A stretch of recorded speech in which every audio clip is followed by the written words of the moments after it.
J'adore mon travail, donc il est impossible que je tombe dans un burn-out. Bonjour à tous, je m'appelle Xavier Redams et je suis coach en bien-être et en santé et plus particulièrement, je m'occupe du burn-out, de l'épuisement professionnel, de la surcharge mentale.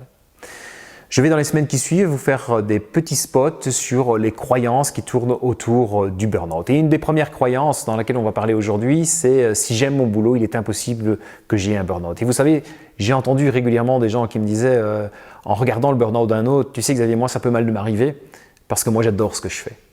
Et à l'inverse, de l'autre côté, j'entends des personnes qui me disent je ne comprends pas comment je suis tombé dans un burn-out alors que j'adore mon travail.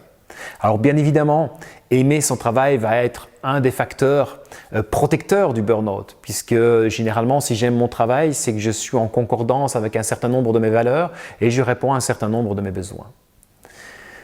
Mais le grand danger, ça va être le surinvestissement. Alors le surinvestissement en soi, en tout cas l'investissement un peu plus intensif, j'augmente mes journées de travail, ce surinvestissement-là, il est efficace et c'est ce qui va nous rendre parfois performants.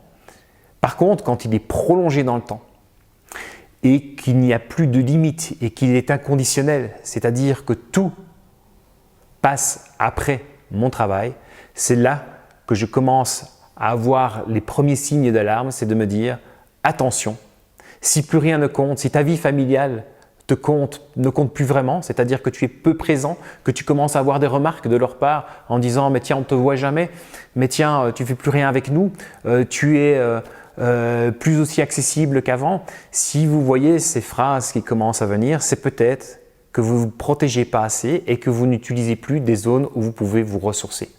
La zone familiale, la zone des amis ou tout simplement par une activité sportive. Donc si vous aimez bien votre travail, c'est un facteur protecteur, mais attention au surinvestissement et surtout n'oubliez pas de garder des zones où vous puissiez vous ressourcer. Je vous souhaite à tous une très bonne journée et puis on se revoit la semaine prochaine. Au revoir.